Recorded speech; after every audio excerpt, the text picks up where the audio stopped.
Good morning dear students, how are you all? Today I am going to discuss one of the vital signs. As you know that vital signs are the measurement of body's most basic function. So there are mainly 5 types of vital signs are there. That is body temperature, blood pressure, pulse rate, respiration and pain. Today here I am discuss about the pulse rate. Pulse is the measurement of the expansion and recoil of the arteries. That means when the left ventricle will be contraction, there is a forced blood flow will come, that is called pulse. So today we can discuss about the pulse in detail. So what are the main purpose of the pulse assessment? Mainly there are the first one to establishment of the baseline data and to assessment of the patient condition and also to check the peripheral circulation and to assess the rate, rhythm and volume. These are the main purpose of the pulse assessment. So we can see that where are the main common sites and location of the pulse. Okay, so one by one we can see there are mainly 9 sites are there. First one is the temporal artery. The temporal artery, there is a on the temporal bone. So there is the sides of the eyes and the superior portion of the eyes. So here we can easily accessible child pulses. Okay, next one is the carotid artery. The carotid artery is located on the sides of neck. Okay, and also we can easily assessment of the cerebral perfusion. Okay, the next one is the apical pulse. The apical pulse is located left side of the chest at the level of 4th, 5th or 6th intercostal space of the and mid-clavicular line. So here we can assess when the variation of the radial artery, we can assess the apical pulse. Okay. So next one is the brachial pulse.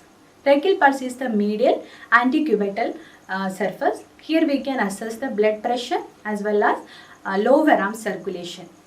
Next one is the radial artery. The radial artery is located just on the ribs and just near the thumb. Here this is usually we can use the pulses in the radial artery only. The next one is the femoral artery. The femoral artery just below the inguinal ligament, and here we can assess the circulation of the lower limb. Okay. So next one is the popliteal artery. The popliteal artery, it is located on the popliteal fossa. Here we can assess the lower limb circulation as well as lower limb blood pressure.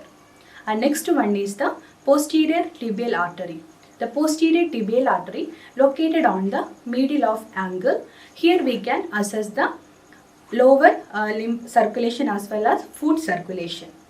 And next one is the last there is the dorsalis pedis, that is located on the dorsum of the foot. Here we can assess the foot circulation.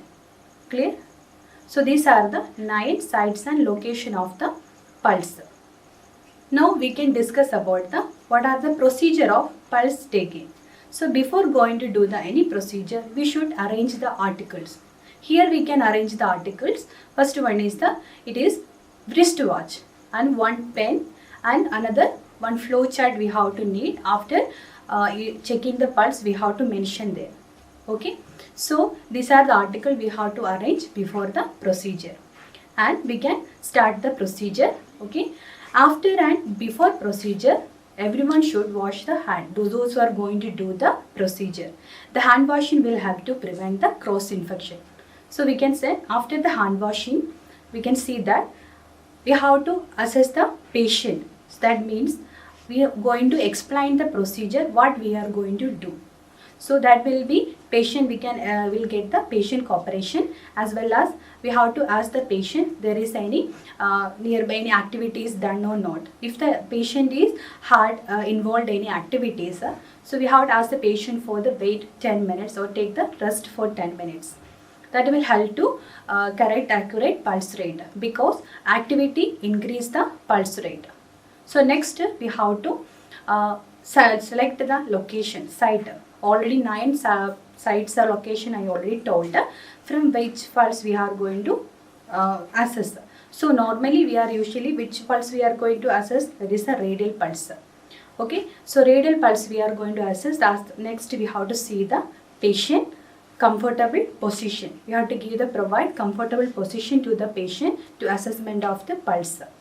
So we have to ask the patient maybe in the lying position or in sitting position. If the patient is in the supine or lying position, we have to assess the vitals or during the pulse checking. Ask the patient to keep the arm over the chest. Okay, and if the sitting position, ask the patient to keep the arm over the thigh. And we can assess the pulse. How to assess? We can use the first 3 fingers except the thumb. Why we are not using the thumb finger? Because thumb finger already have the pulse. It will be leads to the mistaken of the patient pulse. Okay, so that's why we can use only 3 first fingers we can use for the pulse assessment. Okay, after the assessment, during the assessment we can check the wrist watch also. It is all minute we have to count it. Whether the pulse rate, any irregularity is there means after 1 minute only we have to mention that. After this procedure, we have to record and report the pulse rate. Normally the pulse rate is 70 to 80 beats per minute. After recording, we have to replace the articles. After replace the articles, we should hand wash again, because again we will hand wash it is to prevent the cross infection.